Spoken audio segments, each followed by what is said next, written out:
आज आपण दुसऱ्या चॅप्टरला सुरुवात करतो आहोत.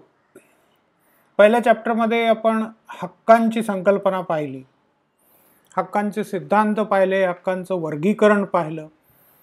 आता दुसऱ्या चॅप्टरमध्ये 3 संकल्पना पाहायच्या आहेत: स्वातंत्र्य, समानता आणि न्याय. तिन्ही चर्चा करण्याच्या संकल्पना आहेत. थेरॉटिकल पॉलिटिकल थिअरीचाच पेपर आहे आपला हा. थेरॉटिकल कन्सेप्ट्स आहेत. कन्सेप्ट समजावून घेणं ही मोठी प्रोसेस आहे.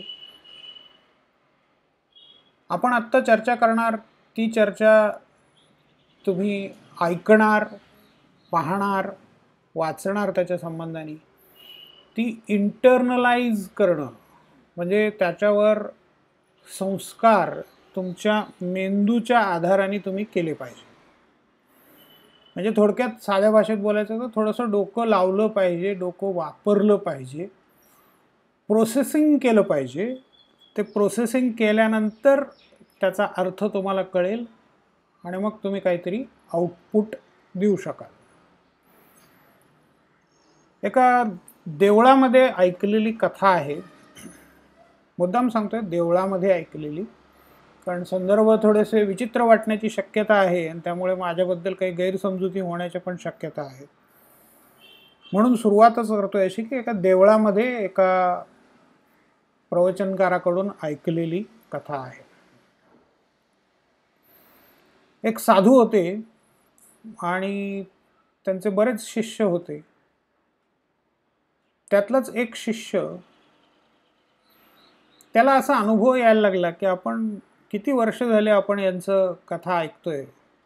2-3 वर्ष तो ऐकतच होता, पण आपल्या जीवनामध्ये फरक काहीच पडत नाहीये अशी त्याची अनुभूती होती, असा त्याचा अनुभव होता. मग शेवटी धाडस करून त्यांनी गुरुजींना विचारलं की मी तुमचं सगळं व्याख्यानं तुमची मन लावून ऐकतो, पण माझ्या जीवनात फरक काहीच पडत नाहीये, मला फरक काहीच दिसत नाहीये. म्हणजे काय चुकतंय काय, किंवा मी काय करायला हवं. साधू गुरुजी थोडा वेळ थांबले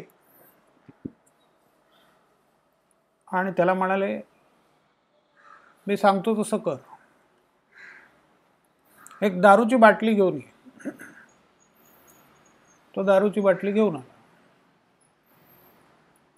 साधू त्याला म्हणाले, आता ही दारू सगळी बाटली तू प्यायची आहेस, पण प्यायची अशी की घशाखाली एकही थेंब उतरता कामा नये.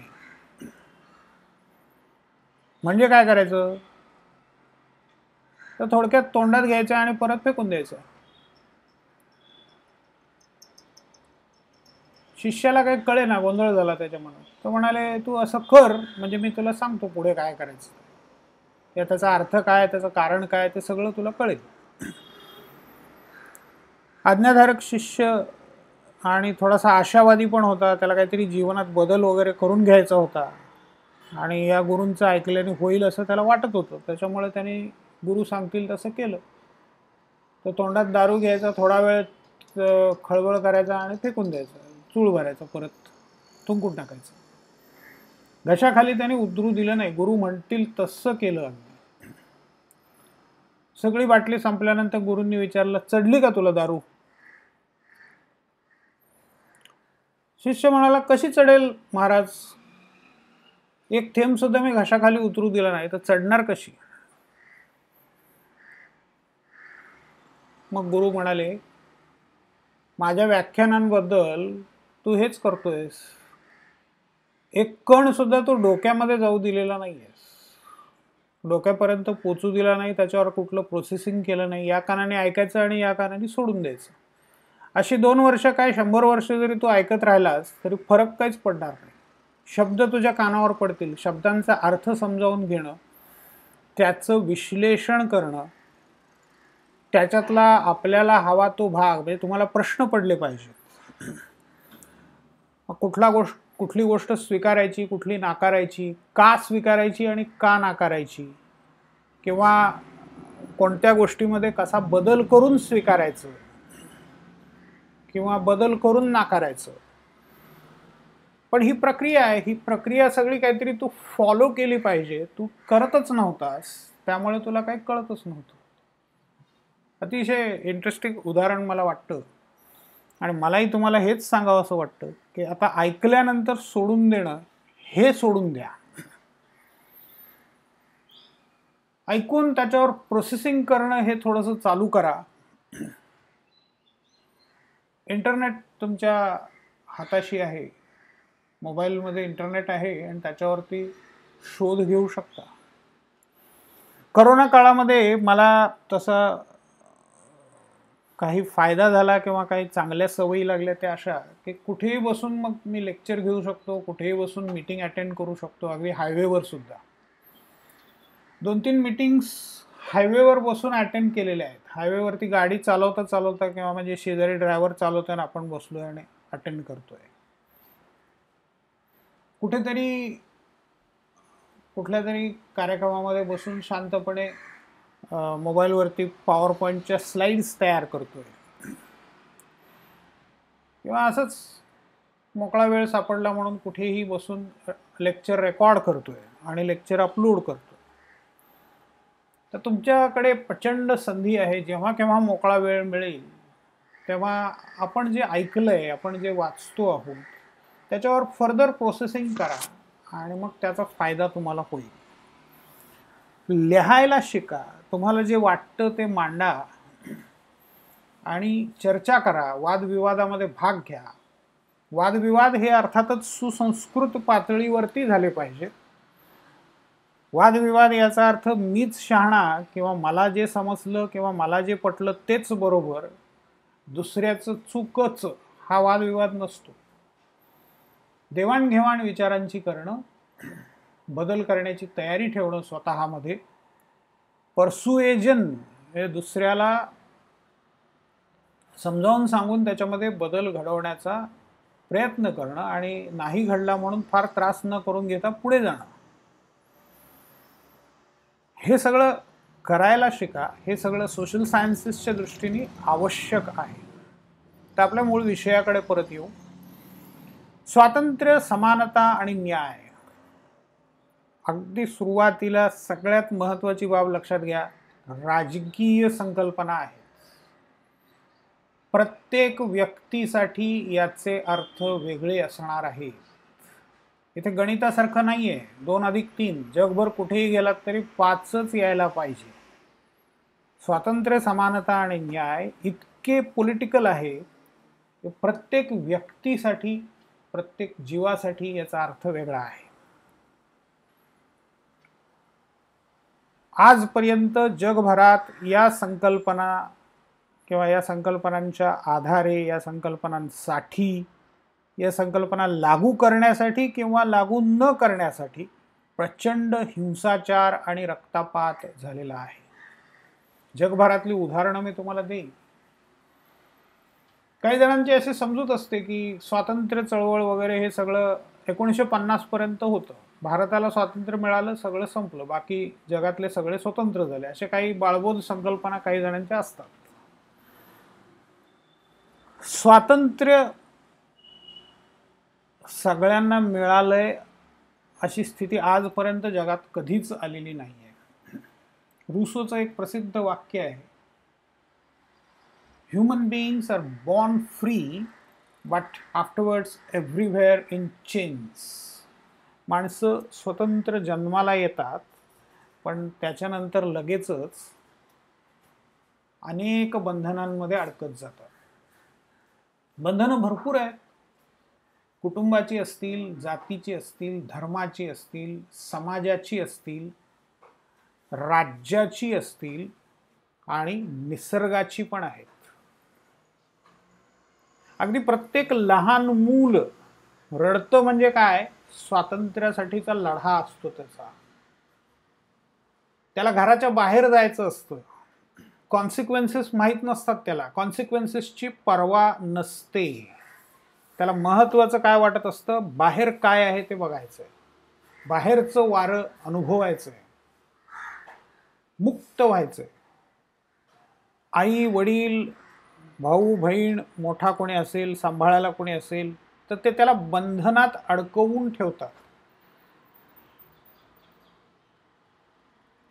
त्याचा पाय जाणार नाही इथपर्यंत अडथळे दरवाजाला लावून ठेवतात किंवा दरवाजा लावून, कडी लावून, कुलूप लावून ठेवतात. मग तो रडायला सुरुवात करतो. तो त्याचा स्वातंत्र्य लढा आहे हे लक्षात घ्या. लहान मुलापासून प्रत्येकाला सगळ्यात प्रिय गोष्ट कोणती असते तर स्वातंत्र्य. लहान मुलाला बांधायचा प्रयत्न करा, तुम्हाला समजेल स्वातंत्र्य त्याच्यासाठी किती महत्वाचं आहे आणि एकूणच स्वातंत्र्याचं मूल्य काय तुम्हाला बरोबर समजेल. स्वातंत्र्य म्हणजे बंधनांचा अभाव आहे का, नंतर परत त्याची चर्चा करणारच आहोत आपण. पण असं होऊ शकत नाही. बंधनांचा अभाव ही थोडीशी निगेटिव्ह डेफिनेशन आहे. बंधनं तुमच्यावरती निसर्गाची पण आहेत. माणसाला उडता येत नाही, निसर्गाचं बंधन. माणसाने ते तोडण्याचा प्रयत्न केला, विमानं शोधली. माणसाला दुसऱ्या ग्रहावर जाण्याच्या काही संधी नव्हत्या, पण चंद्र दिसतोय ना, मंगळ दिसतोय ना, मग त्याच्यावरती जाण्याचा प्रयत्न करूया. निसर्गाने बंधनं घातली, आपण ती तोडायचा प्रयत्न करतो. काही ठिकाणी यशस्वी होतो, सगळीकडे यशस्वी होईलच असं नाही. तुम्ही किती एका वेळेला खाऊ शकता त्याच्यावरती काहीतरी निसर्गाचं बंधन आहे. तुम्हाला वाटेल तेवढं तुम्ही खा, निसर्ग आपलं काम सुरू करतो. मग डॉक्टरची मदत घ्यायला लागते, बंधनं घालून घ्यावी लागतात स्वतःवरती. नॉर्मली घातली असते त्याच्यापेक्षा जास्त. म्हणजे नॉर्मल 2 वेळेला 3 वेळेला तुम्ही जेवत असाल तर डॉक्टर सांगतो 2 दिवस उपाशी राहा, सलाईनवर राहावं लागेल. कारण एक दिवशी तुम्ही सगळी बंधनं तोडून वाटेल तसं खाल्लेलं आहे, तर उरलेले 2 दिवस जास्त बंधनं घालून घ्यावी लागतील. इंजेक्शन्स, कडू औषधं, आणि मग नंतर हळूहळू परत पूर्ववत सगळं होत जाईल. म्हणजे काही बंधनं तोडल्यानंतर इररिपेरेबल डॅमेज होतं आणि मग ते बंधनं परत पाळावीच लागतात. तर स्वातंत्र्य बंधनं खूप गुंतागुंतीचं रिलेशनशिप आहे. स्वातंत्र्याचा अर्थ प्रत्येकासाठी वेगळा आहे, समानतेचा अर्थ प्रत्येकासाठी वेगळा आहे आणि न्यायाचा तर आहेच आहे. अतिशय कॉम्प्लिकेटेड संकल्पना आहेत. आता उदाहरण सगळ्यात महत्त्वाचं बघा, भगतसिंग आपल्यासाठी क्रांतिकारक. भगतसिंगांनी बॉम्बस्फोट घडवून आणले, भगतसिंगांनी इंग्रज अधिकाऱ्यांना मारलं. इंग्रजांसाठी ते कोण? बंडखोर, गुन्हेगार. त्याने त्यांच्यावरती खटला चालवला, फाशीची शिक्षा सुनावली, अंमलबजावणी केली. आपल्यासाठी भगतसिंग म्हणजे आदर्श, स्वातंत्र्य सैनिक, क्रांतिकारक. ब्रिटिशांसाठी बंडखोर आणि गुन्हेगार. एकच व्यक्ती, एकच घटना, 2 अर्थ.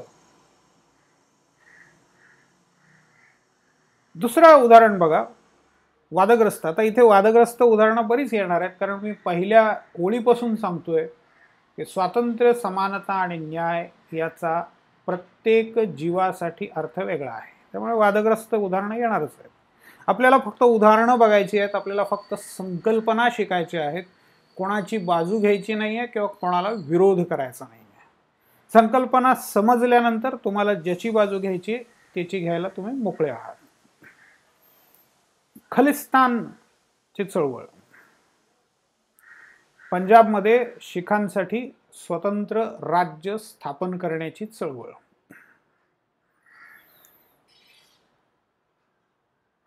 पंतप्रधान इंदिरा गांधींवरती त्यांच्या सुरक्षा रक्षकांनी गोळ्या झाडल्या. हे सुरक्षा रक्षक खलिस्तानवादी होते. खलिस्तान्यांसाठी ते क्रांतिकारक. त्यांची पुण्यतिथी अजूनही साजरी केली जाते. त्यांचे पुतळे उभं करणं, त्यांच्यासाठी मंदिरं उभी करणं हे प्रयत्न चालू आहेत अजूनही.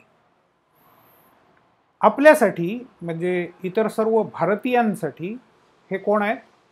दहशतवादी, आपल्या पंतप्रधानांची हत्या करणारे क्रूरकर्मा दहशतवादी.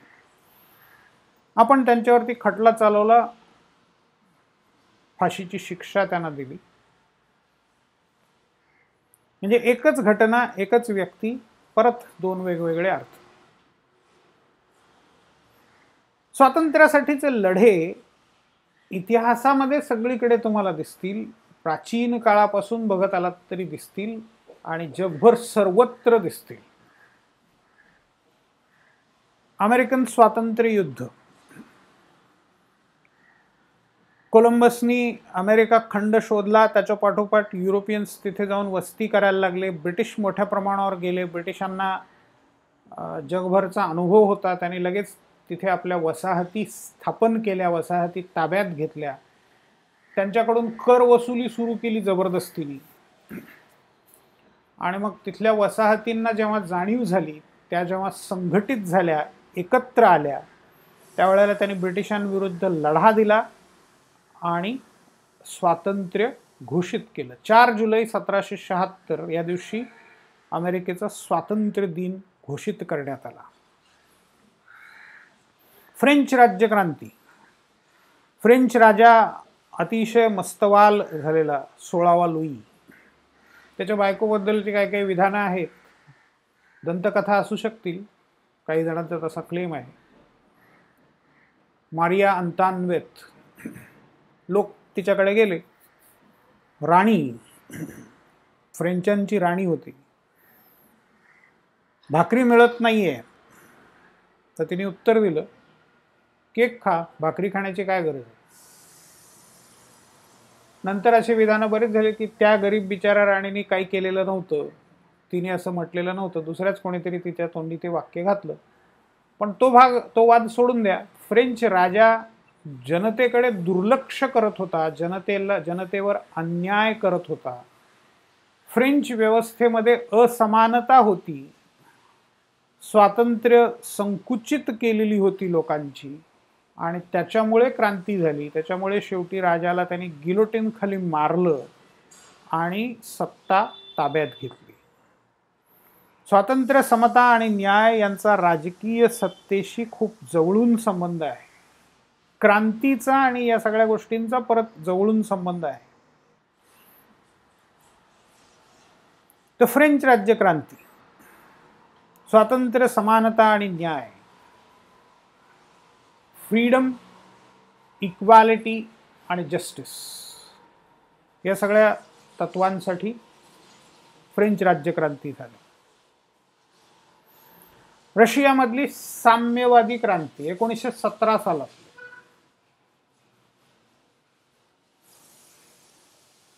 साम्यवादी क्रांती, समानता प्रस्थापित करण्यासाठीची क्रांती. लेनिनच्या नेतृत्वाखाली क्रांती झाली. समाजामध्ये असमानता आहे बेसिकली. श्रीमंत जमीनदार विरुद्ध कामगार, कामगारांचा लढा, कामगारांसाठी साम्यवादी पक्षाच्या नेतृत्वाखालचा लढा. ज्यांनी विरोध केला त्या सगळ्यांची मोठ्या प्रमाणावर कत्तल झाली, मोठ्या प्रमाणावर हिंसाचार झाला 1917 ते 1924 या कालावधीमध्ये. म्हणजे स्वातंत्र्य, समानता आणि न्याय यांचा सत्तेशी संबंध आहे, क्रांतीशी संबंध आहे, तसंच हिंसेशी पण जवळचा संबंध आहे. भारताचा स्वातंत्र्य संग्राम, 150 वर्ष चाललेली चळवळ, 1947 15 ऑगस्ट 1947 मध्ये यशस्वी झाली. भारताला स्वातंत्र्य मिळालं. पण स्वातंत्र्य जिनांच्या नेतृत्वाखालच्या काही लोकांना त्याचा अर्थ वेगळाच होता. त्यांना भारतात राहूनही स्वातंत्र्य मिळेल असं वाटत नव्हतं. त्यांना पाकिस्तानच्या निर्मितीची गरज वाटत होती. ते करूनही त्यातल्या काही लोकांना पुन्हा स्वातंत्र्य मिळालंय असं वाटलंच नाही. आणि शेवटी 1971 मध्ये पुन्हा पाकिस्तानचे 2 तुकडे झाले, बांगलादेशची निर्मिती झाली. पाकिस्तानमध्ये आजही बलूच लोकांना वेगळं राज्य हवंय, सिंध प्रांत वेगळा करून हवाय सिंधी लोकांना. म्हणजे पाकिस्तानमध्ये आजही परत आणखीन चळवळी स्वातंत्र्यासाठीच्या, न्यायासाठीच्या चालूच आहेत. भारताचा स्वातंत्र्य संग्राम 1947 मध्ये यशस्वीरित्या पूर्ण झाला, पण त्याच्यानंतर मग भाषिक चळवळी भारताच्या अंतर्गत सुरू झाल्या. सगळ्यात मोठी भाषिक चळवळ आपलीच आहे, मराठी माणसाची आहे, संयुक्त महाराष्ट्र चळवळ. ज्या नेहरूंनी, वल्लभभाई पटेलांनी आणि आणखीन बऱ्याच नेत्यांनी भारताच्या स्वातंत्र्यासाठी लढा दिला, त्यांना संयुक्त महाराष्ट्र किंवा पंजाब किंवा हरियाणा वेगळा केला तर काहीतरी विपरीत घडेल अशी भीती वाटत होती. म्हणून त्यांनी सुरुवातीला त्याला विरोध केला, पण शेवटी 1960 मध्ये त्यांनी ते मान्य केलं आणि महाराष्ट्राची निर्मिती झाली. म्हणजे भारताला स्वातंत्र्य मिळाल्यानंतर परत मराठी माणसाला वेगळं मराठी राज्य, घटक राज्य स्थापन करण्यासाठी सार्वभौम भारताच्या अंतर्गत लढा द्यावा लागलेला होता. अशीच स्वातंत्र्य आणि समानतेसाठी, न्यायासाठी क्युबामध्ये क्रांती झाली. क्युबामध्ये एक हुकुमशहा होता, ज्याला अमेरिकेचा पाठिंबा होता. नावाला लोकशाही होती, प्रत्यक्षात मनमानी कारभार होता. फिडेल कॅस्ट्रो या क्रांतिकारकांनी साम्यवादाचा आधार घेतला. ते स्वतः मुळातले काही साम्यवादी वगैरे नव्हते, पण त्यांनी त्यावेळेला अमेरिकेच्या विरोधातल्या फोर्सेस आपल्याला वापरावे लागतील हे गणित लक्षात घेतलं, कारण अमेरिकेचा त्या हुकुमशहाला पाठिंबा होता. मग अमेरिकेच्या विरोधातला फोर्स म्हणजे रशिया, आणि रशियाचा साम्यवाद म्हणून यांनी तो विचार स्वीकारला आणि क्युबामध्ये क्रांती केली आणि तिथल्या हुकुमशहाला उलथून टाकलं, स्वतःचं राज्य प्रस्थापित केलं. स्वातंत्र्य मिळालं, समानता आणि न्याय प्रस्थापित करण्याचा मार्ग मोकळा झाला. आज क्युबामधल्या बऱ्याच जणांना असं वाटतं की साम्यवादी चळवळ यशस्वी झाली, समानता आणि न्याय प्रस्थापित होतोय, पण काही जणांना अजूनही तसं वाटत नाही. संकल्पना एक, घटना एक, माणूस एक, अर्थ अनेक. कुठेही गेलात तरी तुम्हाला हेच दिसेल. अलीकडच्या काळामध्ये इजिप्त, ट्युनिशिया, लिबिया अशा ठिकाणी क्रांती झाली. अरब स्प्रिंग असं त्याला म्हणतात. इजिप्त, ट्युनिशिया, लिबिया या ठिकाणी सगळीकडे हुकुमशहा होते. इजिप्तमध्ये हुस्नी मुबारक, लिबियामध्ये मुअम्मर गड्डाफी हे प्रसिद्ध लोक होते, तसं जगभर प्रसिद्ध असलेले. ट्युनिशियन नेते तेवढेसे प्रसिद्ध नव्हते, परंतु त्यांनी पण आपल्या देशामध्ये अन्याय, अत्याचार, लोकांचं स्वातंत्र्य संकुचित करणं, असमानता या सगळ्याला खत पाणी घातलेलंच होतं. त्याच्याविरुद्ध लोकांनी क्रांती केली आणि तिथे लोकशाही व्यवस्था प्रस्थापित झाल्या. लढा अजूनही चालू आहे, सगळं पूर्णपणे यशस्वी झालेलं नाही आहे.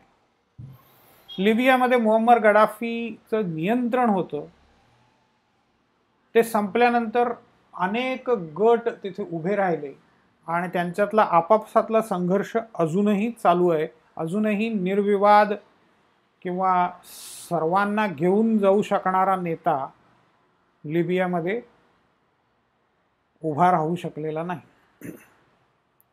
इस्रायलसाठीचा लढा आणि त्याच्याबरोबर विरुद्ध पॅलेस्टाईनसाठीचा लढा, तेही असंच मोठं उदाहरण आहे. इस्रायल जूनसाठी सगळ्यात प्रिय गोष्ट, जूनची मातृभूमी. जू पॅलेस्टाईनच्या प्रदेशामध्ये प्राचीन काळात राहत होते, तिथून त्यांना हाकलून दिलं गेलं. काही संघर्ष असतील, काही राजकीय कारणं असतील, ते जगभर पसरले आणि निर्वासितासारखेच राहिले. पण जिथे फेकले गेले तिथे ते रुजले, भक्कमपणे उभे राहिले आणि मग त्यांच्या मनामध्ये स्वप्न निर्माण झालं की आपली भूमी असावी. मग पॅलेस्टाईनमध्ये हळूहळू त्यांनी शिरकाव करायला सुरुवात केली 1920 पासून. 1948मध्ये अमेरिकेच्या मदतीने मोठा हल्ला करून मोठ्या प्रमाणावर पॅलेस्टाईनच्या भूमीमध्ये शिरकाव करून इस्राईलची स्थापना केली. तिथे जे राहत होते त्यांना मागे हटवलं आणि इस्राईल स्थापन केलं. ज्यूंना त्यांची मातृभूमी मिळाली, पण नवीन प्रश्न उभा राहिला, पॅलेस्टाईनच्या भूमीवर राहणारे जे इस्लामिक होते त्यांची मातृभूमी, कारण प्राचीन काळी त्यांनी ह्यांना हुसकून लावलं होतं ज्यूंना, पण त्यानंतर ते कित्येक हजार वर्ष त्या पॅलेस्टाईनच्या भूमीवरती राहत होते, तर ती त्यांची मातृभूमी, तर ते तिथून हुसकून लावले गेले. आणि आज तुम्हाला दिसेल की गाझा स्ट्रिप आणि वेस्ट बँक अशा 2 तुकड्यांमध्ये ते राहतात आणि त्याच्यावर पण इस्राईलचं नियंत्रण आहे. इस्राईलनी त्या दोन्ही भागांना नेस्तनाबूत करून ठेवलेलं आहे, अडचणीत आणून ठेवलेलं आहे आणि त्यांचा संघर्ष इस्राईलशी सतत चालू आहे. म्हणजे स्वतःच्या स्वातंत्र्यासाठी जे जागरूक असतात ते दुसऱ्याच्या स्वातंत्र्यासाठी तेवढेच जागरूक असतील असं नाही. हे उदाहरणं तुम्हाला जगभरात दिसतील. म्यानमार किंवा ब्रह्मदेश पूर्वीचा किंवा बर्मा ज्याला म्हणायचं, मागच्या आठवड्यामध्ये तिथे मोठी लष्करी क्रांती, परत लोकांचा उठाव झाला, लष्कराने तो दडपला आणि पुन्हा हजारो लोकांची धरपकड केली, तुरुंगात टाकलं. 1-2 वर्षापूर्वी तुर्कस्तानमध्ये पण असंच झालेलं होतं.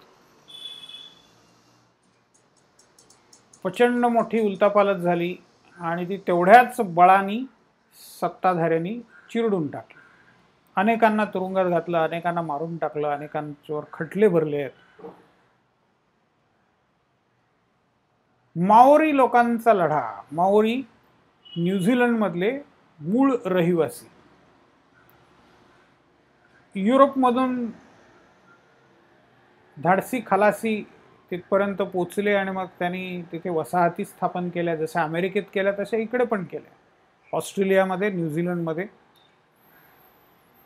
ऑस्ट्रेलियाच्या बद्दल व्हॉट्सॲप न्यूज किंवा व्हॉट्सॲप मेसेजेस बरेच तुम्ही ऐकले असतील की इंग्लंडमधले जे कैदी होते त्यांना ऑस्ट्रेलियामध्ये पाठवलं गेलं आणि मग ऑस्ट्रेलिया म्हणजे बेसिकली कैद्यांची वसाहत आहे.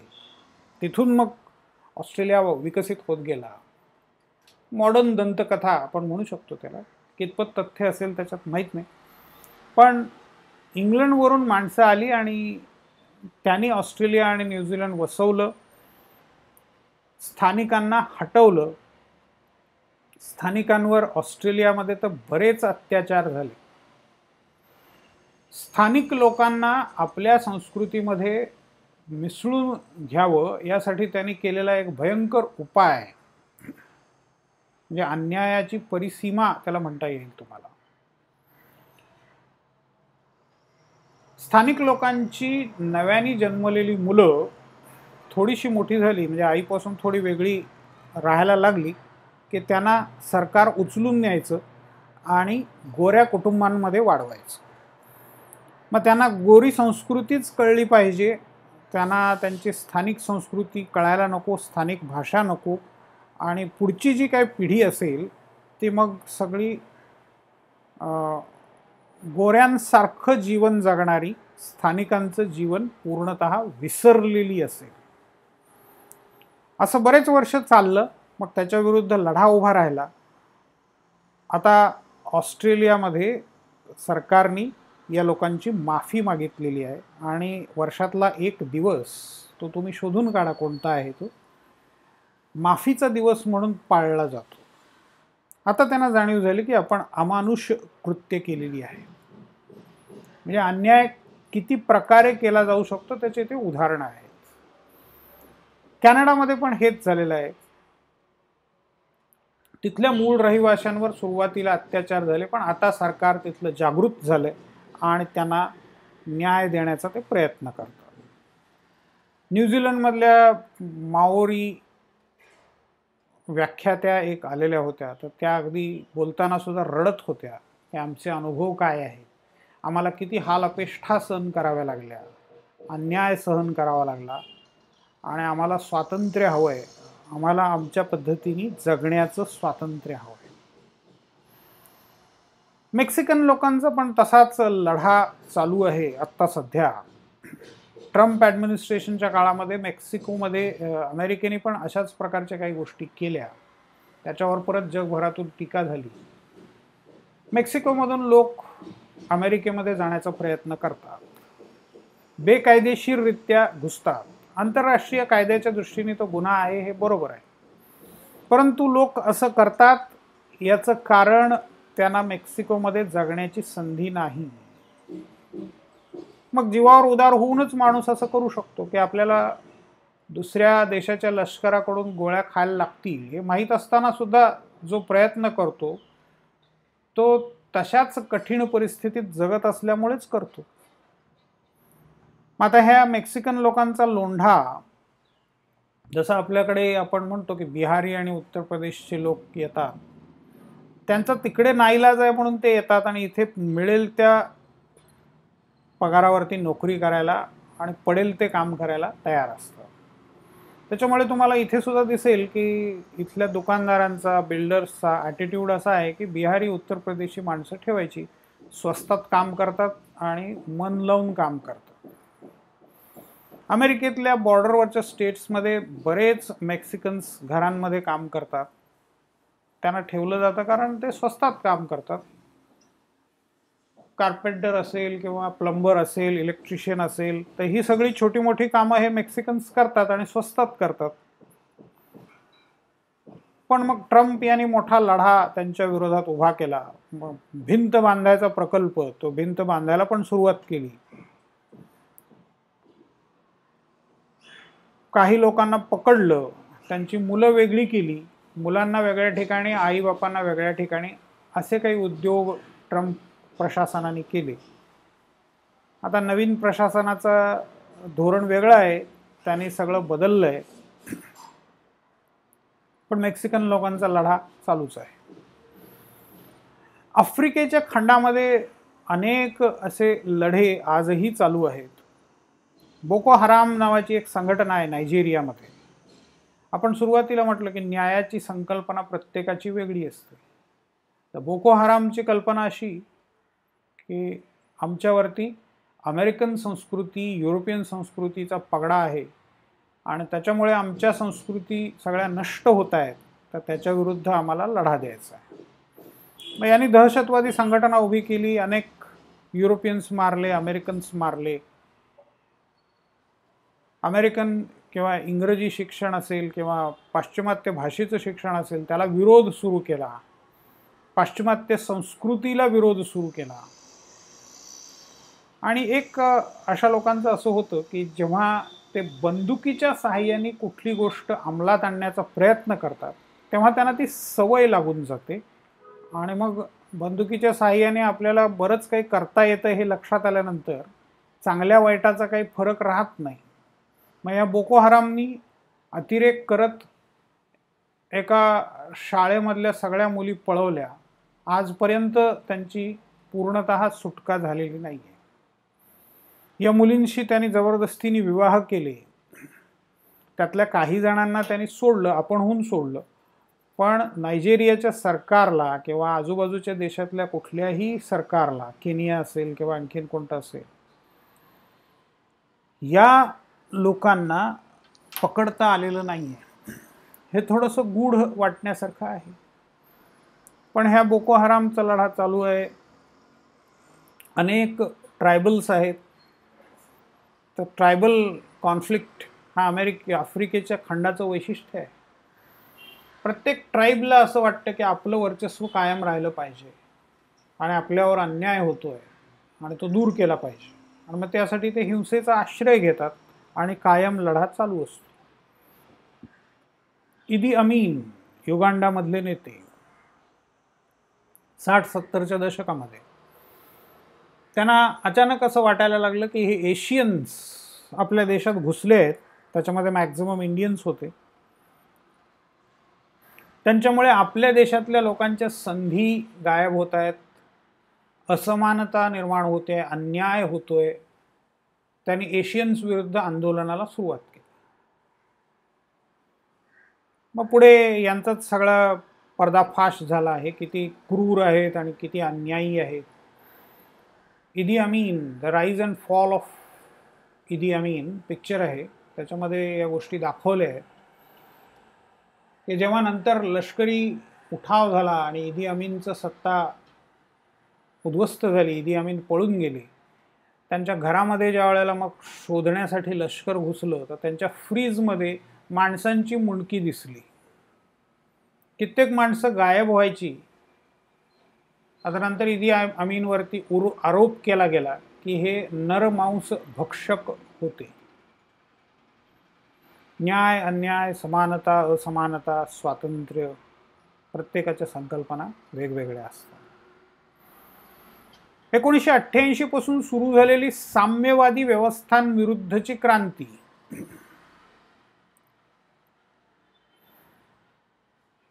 पोलंडमध्ये झाली, हंगेरीमध्ये सुरू झाली, रोमानियामध्ये सुरू झाली आणि मग पुढे 2-3 वर्षांमध्ये अगदी 91च्या अंतापर्यंत अगदी USSR सुद्धा उद्ध्वस्त झाला. मुळात साम्यवादी क्रांती कशासाठी झालेली होती तर समानता प्रस्थापित करण्यासाठी झाली होती.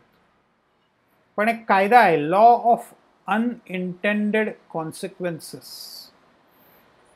इंटेंडेड कॉन्सिक्वेन्सेस आणि अनइंटेंडेड कॉन्सिक्वेन्सेस म्हणजे अपेक्षित काहीतरी परिणाम आणि अनपेक्षित परिणाम. प्रत्येक गोष्टीचे अपेक्षित परिणाम काहीतरी असतात आणि अनपेक्षित परिणाम पण काहीतरी होतात. तुम्ही प्रोग्रॅमिंगमध्ये असाल तर तुम्हाला हा अनुभव खूप आलेला असेल. प्रोग्रॅमिंग करताना तुम्ही एखादा लॉजिक ठरवून एखादा प्रोग्राम लिहिता, तो प्रत्यक्ष इम्प्लिमेंट करायला गेल्यानंतर काही वेळेला त्याचे अतिशय विचित्र रिझल्ट्स येतात आणि मग ते खूप खोलात तपासल्यानंतर तिथे काहीतरी लॉजिक सापडतं. पण सामाजिक बाबतींमध्ये, राजकीय बाबतींमध्ये लॉजिक सापडेलच असं नाही. बऱ्याच वेळेला काही गोष्टी करायला जातात आणि त्याचे परिणाम फार वेगळे होतात, विचित्र होतात. काही पॉझिटिव्ह असतात आणि काही निगेटिव्ह असतात. पॉझिटिव्ह परिणाम त्याचं स्वागत होतं, म्हणजे कौतुक होईल त्याचं आणि एक सुखद धक्का म्हणून ते स्वीकारले जातात. पण निगेटिव्ह परिणाम असतात, त्याच्यामुळे खूप लोकांचे हाल होतात, अनेकांचे जीव जातात. त्याला म्हणायचं लॉ ऑफ अनइंटेंडेड कॉन्सिक्वेन्सेस. साम्यवादी व्यवस्था, समानता प्रस्थापित करण्यासाठी क्रांती झाली. इंटेंडेड कॉन्सिक्वेन्सेस त्याचे काही होते, पण अनइंटेंडेड कॉन्सिक्वेन्सेसमध्ये एक असं झालं की एक साम्यवादी पक्ष नावाची व्यवस्था निर्माण झाली. त्या पक्षाच्या हातामध्ये सगळी सत्ता गेली, ते सत्ताधारी बनले. परत इनइक्वॅलिटी जी आहे ती कायम राहील. सत्ताधारी आणि बिगर सत्ताधारी म्हणजे कामगार आणि मालक यांच्याऐवजी साम्यवादी पक्षाचे आणि पक्षाचे नसलेले असे 2 गट निर्माण झाले आणि पक्षाच्या लोकांना प्रिव्हिलेजेस मिळाले, विशेष हक्क मिळाले आणि मग त्यांनी अन्याय करायला सुरुवात केली. त्यांनी स्वातंत्र्याची गळचेपी करायला सुरुवात केली. मग त्याचे हे अनइंटेंडेड कॉन्सिक्वेन्सेस होते साम्यवादी चळवळीचे 1917 मध्ये सुरू झालेल्या.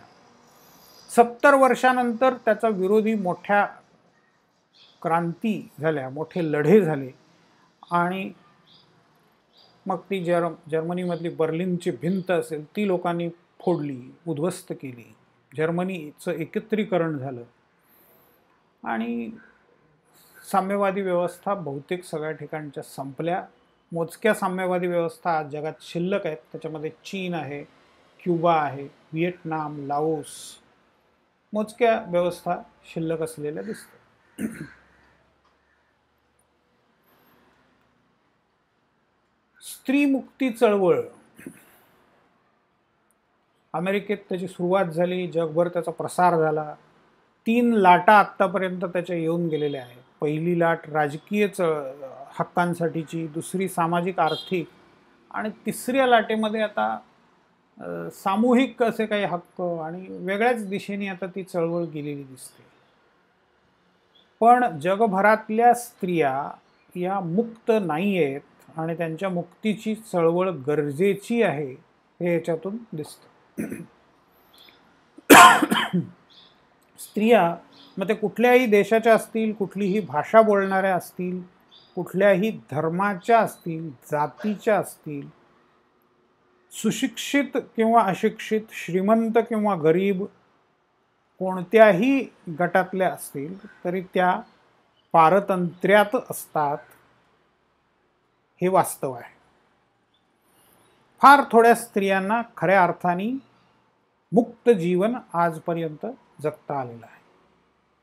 मोठ्या प्रमाणावरती स्त्रिया बंधनातच आहेत, पुरुषाच्या बंधनात, कुटुंबाच्या बंधनात, परंपरेच्या बंधनामध्ये. काही जणांना ते आवडतं सुद्धा, म्हणजे त्याच्यातले आणखीन एक हा मुद्दा आहे की बंधनात राहायलाच काही जणांना आवडतं, बंधनं असलीच पाहिजेत असं काही स्त्रियांचंही मत आहे. तर असं गुंतागुंतीची असलेली स्त्रीमुक्ती चळवळ मार्टिन ल्युथर किंग ज्युनियर असं त्याला म्हणतात, 1960च्या दशकामध्ये अमेरिकेमध्ये कृष्णवर्णीय लोकांच्या सामाजिक, नागरी, राजकीय आणि आर्थिक हक्कांसाठी त्यांनी मोठी चळवळ उभी केली. सिव्हिल राईट्स मूवमेंट असं त्याला म्हणतात. म्हणजे काळ्यांना एका बसमधून, काळ्या आणि गोऱ्यांना एकत्रितपणे एका बसमधून प्रवास करण्याचा हक्क नव्हता, शाळा वेगवेगळ्या होत्या, म्हणजे काळ्यांना माणूस मानलं जायचं नाही, काळ्यांना दुय्यम नागरिकत्व होतं, अपमानास्पद वागणूक होती. त्याच्या विरुद्ध मोठ्या प्रमाणावरती म्हणजे असमानता, स्वातंत्र्य आणि न्याय, पुन्हा तिन्ही गोष्टींचा संबंध आलाच. त्यासाठी त्यांनी अमेरिकेमध्ये चळवळ चालवली. अमेरिकेमध्ये बऱ्यापैकी बदल झाले. आजही सगळं संपलंय असं नाही, लढा चालू आहे. कमला हॅरिस तिथे आता व्हाईस प्रेसिडेंट म्हणून निवडून येऊ शकल्या, हे त्या चळवळीचं फलित आहे. शेतकऱ्यांच्या चळवळी, भारतामध्ये सध्या पण शेतकऱ्यांची चळवळ चालू आहे. सरकार जे करतं ते योग्य आहे असं केंद्र सरकारचं म्हणणं आहे, तर शेतकऱ्यांना असं वाटतं की हे कायदे किंवा ही व्यवस्था अन्यायकारक आहे आणि त्याच्यासाठी गेल्या 1-2 महिन्यापासून त्यांची मोठ्या प्रमाणावरती चळवळ चालू आहे आणि ती पुढे कधीपर्यंत लांबेल आज सांगता येत नाही. शेतकऱ्यांच्या चळवळी भारतामध्ये खूप मोठा इतिहास आहे. गोदावरी परुळेकर, शामराव परुळेकर त्यांची पुस्तकं वाचा, त्यांचे लढे, त्याच्यासंबंधी माहिती घ्या. जमीनदारांनी शेतकऱ्यांना कसं जखडून ठेवलेलं होतं, कर्जाच्या ओझ्याखाली कसे मारत होते, त्याच्यातून हे सगळे बाहेर पडलेले. विवेक पंडित नावाचे ग्रहस्थ आहेत, त्यांनी पण अलीकडच्या काळामध्ये या वसई विरारच्या भागामध्ये, पट्ट्यामध्ये, सफाळा वगैरे भागामध्ये मोठ्या प्रमाणावरती शेतकऱ्यांच्या, जमीनदारांच्या विरोधात, सावकारांच्या विरोधात चळवळी चालवलेल्या दिसतात. सहकार चळवळ महाराष्ट्राच्या, पश्चिम महाराष्ट्राच्या भागात जी यशस्वी झाली, कोल्हापूर, सातारा, सांगली, पुणे या भागामध्ये मोठ्या प्रमाणावर जी यशस्वी झाली, त्या चळवळीला सुद्धा तुम्हाला असमानता, स्वातंत्र्य आणि न्याय याच्याशी जोडता येईल. आयर्लंडमधली चळवळ, आयरिश लोकांचा, नॉर्दर्न आयर्लंड हा जो भाग आहे तो ब्रिटननी ताब्यात घेतलेला आहे आणि कित्येक वर्ष तो त्यांच्याकडेच आहे. तो मुक्त करण्यासाठीची चळवळ, अगदी लोकमान्य टिळकांनी सुद्धा या आयरिश स्वातंत्र्य सैनिकांशी जोडून घेण्याचा प्रयत्न केला, कारण शत्रूचा शत्रू तो आपला मित्र हे तत्व त्याच्या मागे होतं. ब्रिटिश आपले शत्रू, ब्रिटिशांचा शत्रू म्हणजे IRA, आयरिश रिपब्लिकन आर्मी. तर IRAशी संबंध जोडण्याचा प्रयत्न लोकमान्य टिळकांनी पण केलेला होता. कॅटलोनियामध्ये आज चळवळ चालू आहे. कॅटलोनिया स्पेनचा एक भाग आहे. स्पॅनिश भाषेची एक वेगळी व्हर्शन ते बोलतात आणि त्यांना स्पेनमध्ये राहायचं नाही आहे, त्यांना स्वतंत्र व्हायचं आहे. स्पॅनिश सरकार आपल्यावरती अन्याय करतं, आपल्याला असमानतेने वागवतं, अशी त्यांची धारणा आहे. अर्थात स्पॅनिश सरकारला हे मान्य नाही आहे, त्याच्यामुळे त्यांना स्वातंत्र्य मिळत नाही आहे. बार्सिलोना हे कॅटलोनियाची राजधानी आहे. बार्सिलोना म्हटल्यानंतर तुमच्या लक्षात राहायला सोपं जाईल, कारण बार्सिलोनामध्ये ऑलिम्पिक्स झाले होते, त्यामुळे ते शहराचं नाव आपल्याला ऐकून तरी माहीत असतं. बांगलादेश मुक्तीसंग्राम, आपल्या शेजारचं राष्ट्र, पूर्वी त्याला पूर्व पाकिस्तान असं म्हणायचे. पश्चिम पाकिस्तानच्या लोकांनी त्यांच्यावरती अन्याय अत्याचार केले, त्यांचं स्वातंत्र्य संकुचित करण्याचा, हिरावून घेण्याचा प्रयत्न त्यांनी केला. पश्चिम आणि पूर्व पाकिस्तानमध्ये एक प्रकारची असमानता होती. सगळे बेनिफिट्स पश्चिम पाकिस्तानला मिळायचे आणि सगळे तोटे पूर्व पाकिस्तानला व्हायचे. त्याच्या विरुद्ध चळवळ सुरू झाली. ती दडपण्यासाठी पश्चिम पाकिस्ताननी जनतेवरती अत्याचार केले. त्याचा परिणाम म्हणून भारतामध्ये मोठ्या प्रमाणात निर्वासित यायला लागले आणि मग भारताने या चळवळीला किंवा बांगलादेश मुक्तीसंग्रामाला पाठिंबा दिला. सर्वार्थाने पैसा, लष्करी ताकद, संघटन, माहिती सगळं पुरवलं आणि बांगलादेश मुक्त झाला. पाकिस्तानमधल्या बलूच लोकांची चळवळ, बलुचिस्तान, जेव्हा भारताची निर्मिती झाली, फाळणी झाली, पाकिस्तानची निर्मिती झाली, त्यावेळेलाच बलुचिस्तान सुद्धा वेगळं व्हायला हवं होतं, परंतु ते जबरदस्तीने पाकिस्तानमध्ये समाविष्ट करण्यात आलं. तर बलूच लोकांची संस्कृती वेगळी आहे, त्यांना वेगळं व्हायचं आहे पाकिस्तानपासून. गेल्या 1-2 महिन्यामध्ये बातमी होती, करीमा बलूच नावाच्या तिथल्या चळवळीच्या नेत्या, बलूच स्वातंत्र्य चळवळीच्या नेत्या, त्यांचा मृतदेह कॅनडामध्ये टोरंटो शहरामध्ये एका तलावामध्ये तरंगत असलेला सापडला. कुणी मारलं, कसं मारलं, कधी मारलं, काहीच माहिती नाही. अंदाज बांधता येतो, लोकांनी बांधला पण. तर ही पाकिस्तानमधली बलूच लोकांची चळवळ, स्वातंत्र्यासाठीची चळवळ चालू आहे आजही.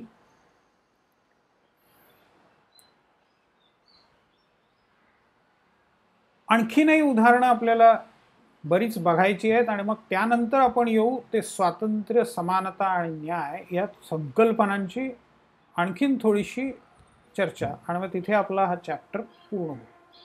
हा चॅप्टर पूर्णतः मी सुरुवातीला सांगितलं तसं चर्चेवर आधारित चॅप्टर आहे. इथे इन्फॉर्मेशन म्हणजे 1, 2, 3 असे नियम, आर्टिकल्स, पाठांतर करणं असलं काही नाही आहे. आत्ता जे सांगितलं ते सुद्धा पाठ करण्याचा प्रयत्न करू नका. जगभरातली उदाहरणं दिली आहेत, ते अजूनही देणार आहे. मॅपवरती प्रत्येक गोष्ट शोधून पाहण्याचा प्रयत्न करा. कॅटलोनिया सांगितलं, कॅटलोनिया कुठे आहे बघून घ्या. आयर्लंड कुठे आहे बघून घ्या. मार्टिन ल्युथर किंग कोण होता शोधून पहा. बलुचिस्तान कुठे आहे, करीमा बलूच कोण होत्या, करीमा बलूचला कधी मारलं, त्यांचा फोटो, सगळं शोधण्याचा प्रयत्न करा. आणि सुरुवातीला जसं सांगितलं तसं प्रोसेसिंग करा इन्फॉर्मेशनवरती.